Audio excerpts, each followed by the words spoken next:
Ladies and gentlemen, in the next few minutes I would like to share with you some information about data sharing in our country.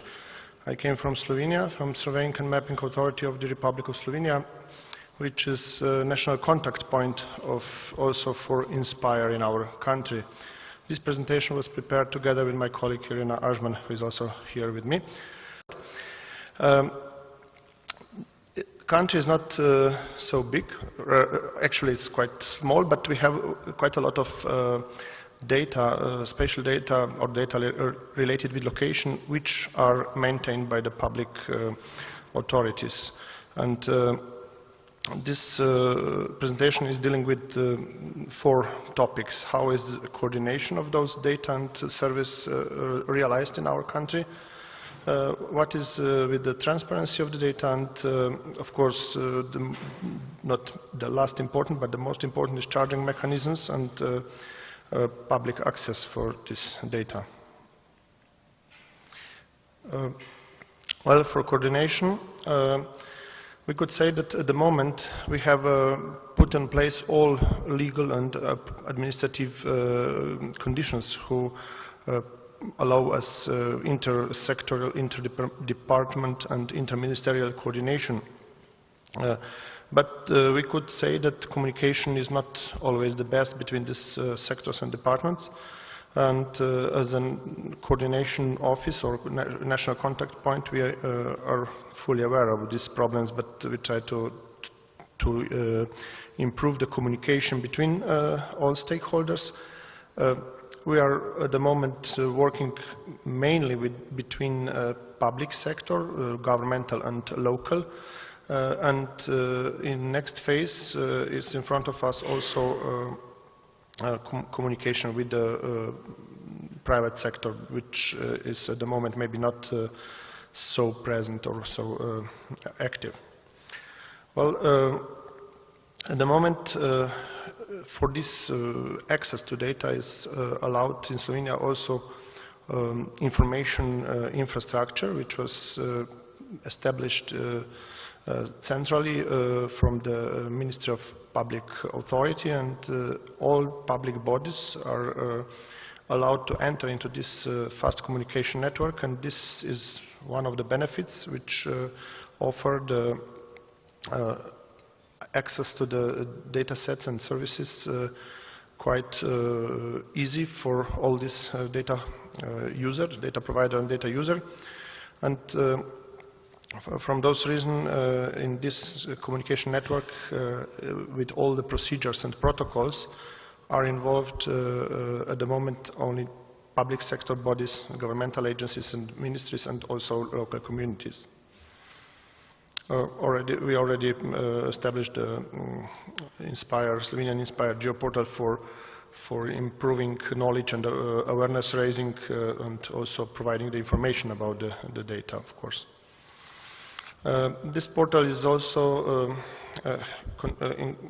cover the metadata topic, so metadata system is incorporated in our national portal, which help us that transparency of our data are present. And if you are looking one of previous state of play report, we could saw that existences of metadata in Slovenia is quite high. Of course, all of these metadata are still not compliant with INSPIRE, but for the first and second annexes, we could say that we solved already also in the accordance of INSPIRE regulation. About the conditions of use and all other informations which are already involved in the metadata description, we could say that even the small country as Slovenia is, more and more users approach to the data sets and to the contacts through this system, not to just go directly by phone calls between coordination persons who know each other very well. But regarding this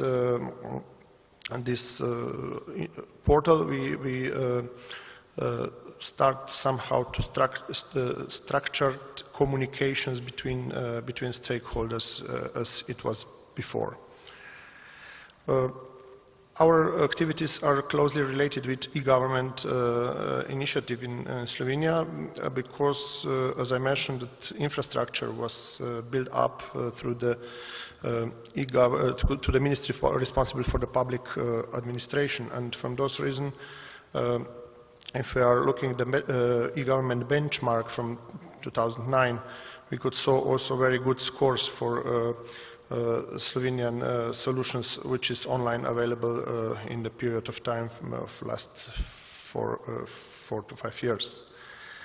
The charging mechanisms is topic which we are not always satisfied with them, because according to Slovenian legislation, almost all data, spatial data, are declared as a public sector information, and our regulation, not only the Public Sector Information Act, which describe all these conditions, but also the material legal acts which regulated the data access and data sharing for each data provider, force us that data are more or less offered to the users free of charge, which is good for users, of course, but not always for data provider, because the systems are cost, and more and more money is needed to be more and more efficient in this service development and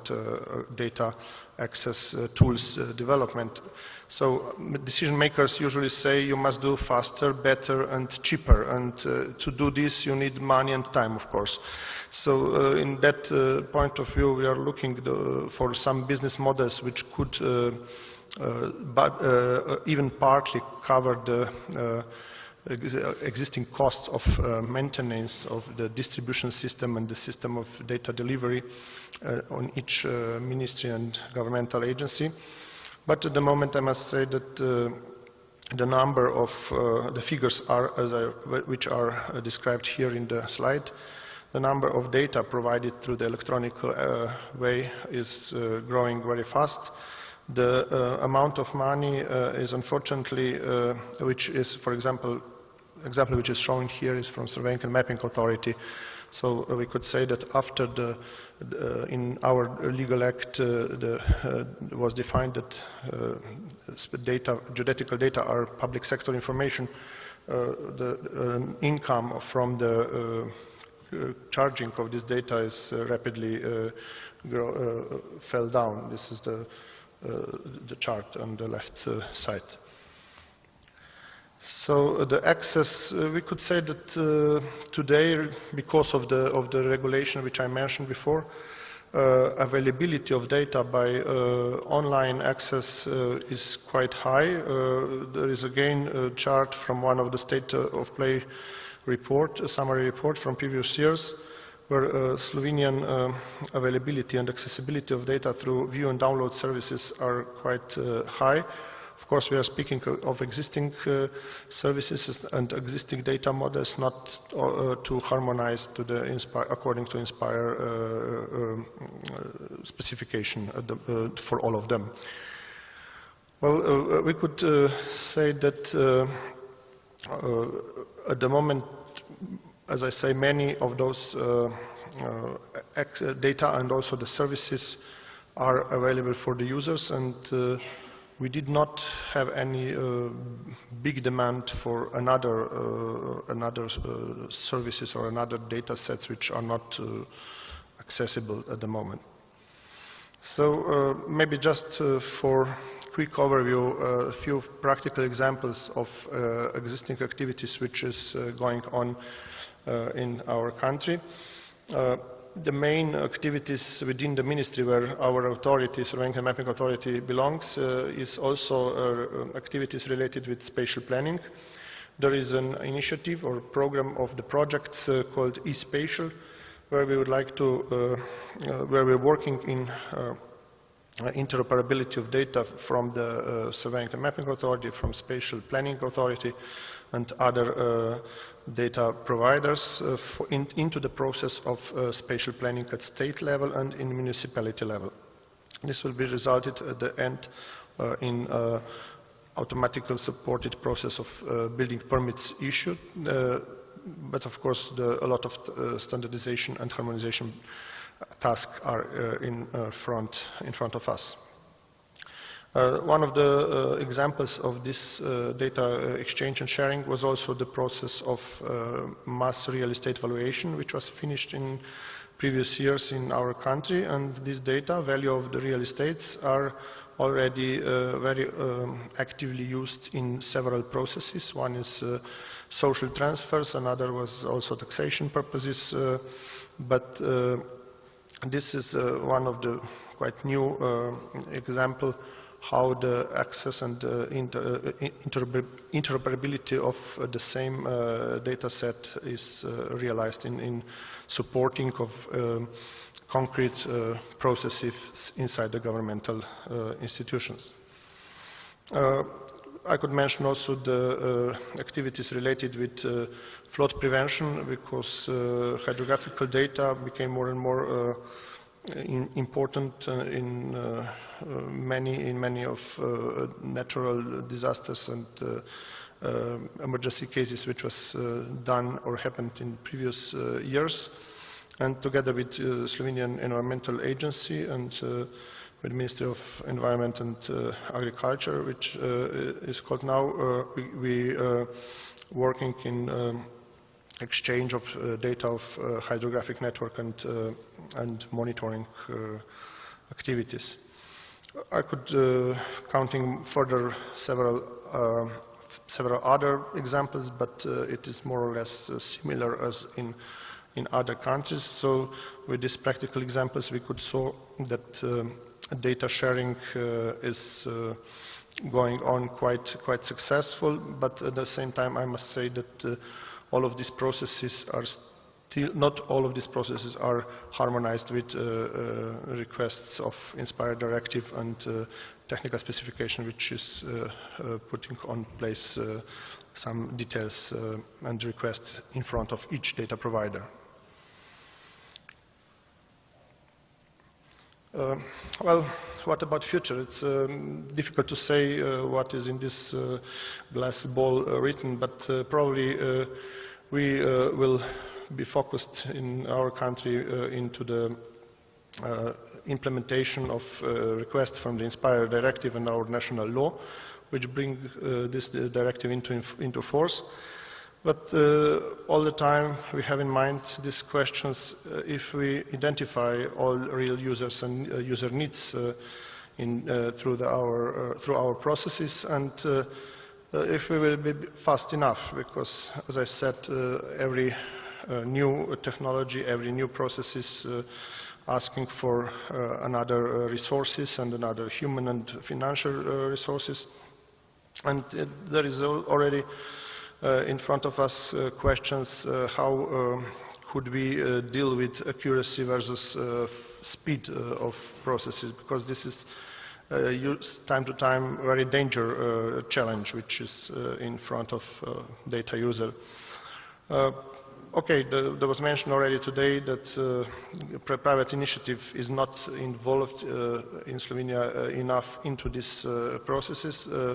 I must say they are quite successful on the market, but maybe we don't work enough close together into the strategical activities in data sharing and data exchange with governmental and private sector. There are also questions which are all the time in dealing with. For example, how will all new technologies and new social challenges will be managed, because usually the governmental sector and public sector is not very flexible to be adaptive with these challenges. But it is necessary to have in mind all those questions all the time when the process is going on. So another short presentation, I hope, is at the end. I could say that coordination we could improve, or we must improve some elements into the level of coordination of data and service sharing. That we could be satisfied with transparency of the data and with public access, but it depends from which side of the problem you are. We could be satisfied or not with charging mechanisms which at the moment exist in our country. So this will be all from my side, and thank you for your question.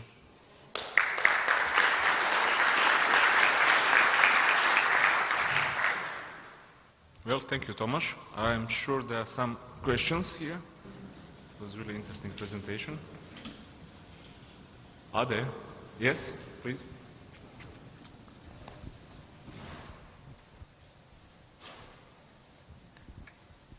Okay. Could you explain us furthermore about these charging mechanisms established in Slovenia? Yeah, as I said, there is a very simple charging mechanism. There is more or less everything free of charge. This is the business model which is forcing from the law, which bring into the force Public Sector Information Directive, and our material law, which, for example, I'm speaking about the geodetical data, the land cadastre, land building cadastre, and also topographical data. For all users who order data at the moment and access to data at the moment in Slovenia, we provide it only with charging some material costs, but this is really symbolical charging level. All other, the data of themselves are free available. And the same approach is to other public sector data. There are some institutions which still have the price list into their business model, but according to our ombudsman for information protection, or some, I didn't know the translation, it is an institution which is responsible for protected personal data and protected free access or public access to the public sector information. And this institution has several cases against those authorities who are still not open data, as I say, more or less free of charge. The costs related, for example, for the online access to the for public institution, for another public institution to the, let's say, land cadastre, is just a cost to be connected into the this speed communication network which was developed inside the governmental bodies. So if you order data by offline, let's say, you will pay the cost for the CD or USB key, etc. So generally, we have at the moment data freely available. But I think, Tomasz, that's good. So it means that Slovenia is already in line with this new proposal of PSI directive, actually, or even more. As I say, well, it depends from which side you stand, because when you need to develop the new service or the new mechanism or to do anything with your data sets, you need some resources, and usually it's not very easy to convince the decision makers to give additional money for any improvement and development of those mechanisms. But if we are satisfied with the situation as it is, then we could say yes, it is good. Okay, some more questions? There is one. Please. What is your plan for the future about the charging? Sorry? What is your plan for the future regarding the charging? You will stay on this line free of charge or minimal cost, or you will change it?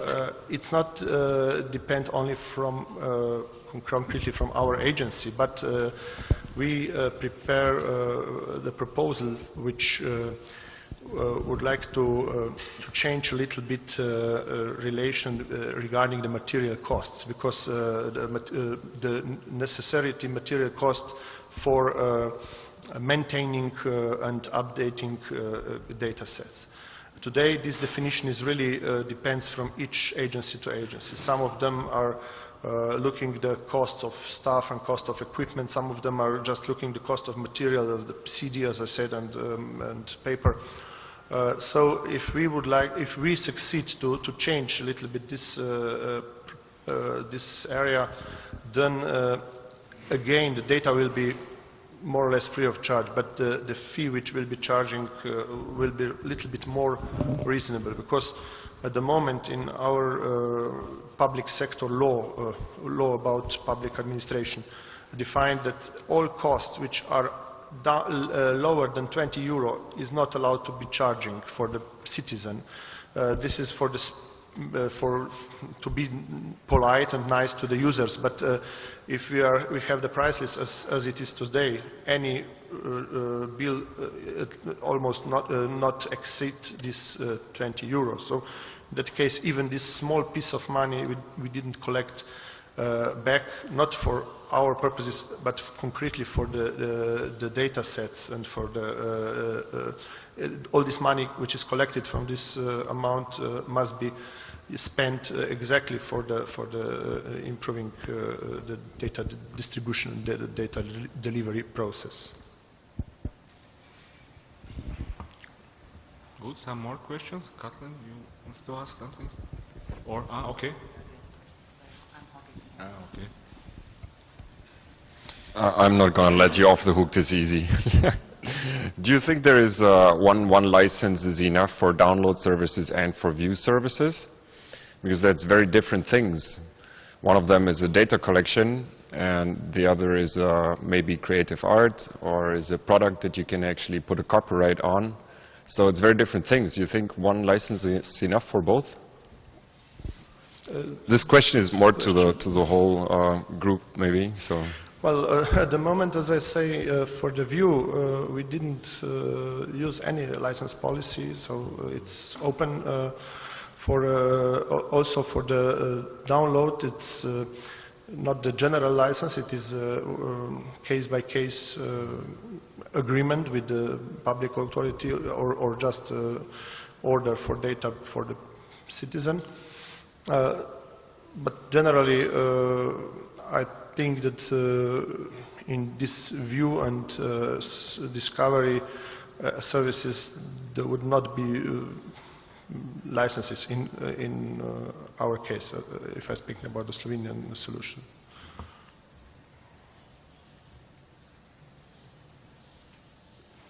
Depends on what you want, really. I was trying to work my way around the lawyer words, it depends, but it's not working.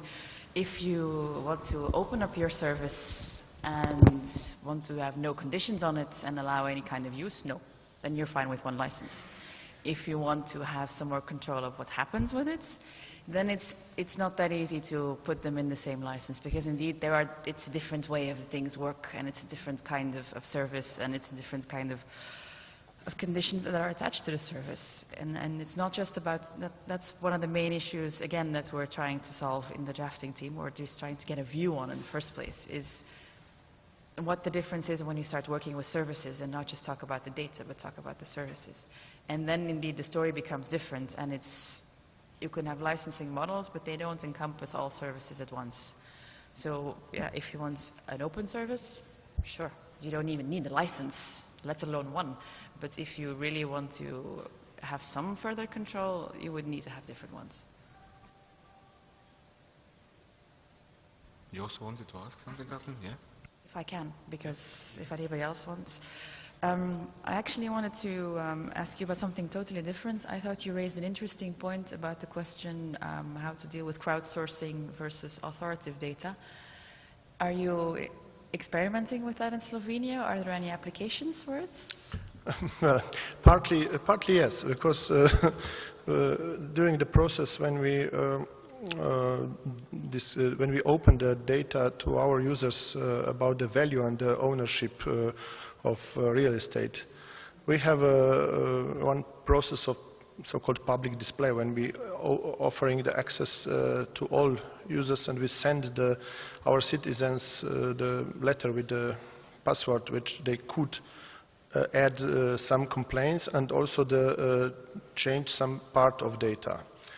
This was so-called crowdsourced information, but not. On the other hand, of course, the users more and more faster need some very fast collected data, and this is the question where we start to think about the authoritative data which are officially collected, maybe not always the best, because you could somewhere have more updated or more accurate from the different sources. So into the legal act regarding with geodetic activities, we have some rights to collect all data also from other sources, and this is under discussion. What are these other sources?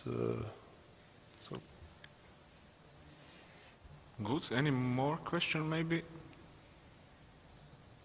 Well, it seems no. We are all thinking about coffee probably. So in such a case, yes, then I would like to ask you to thank our presenters once again.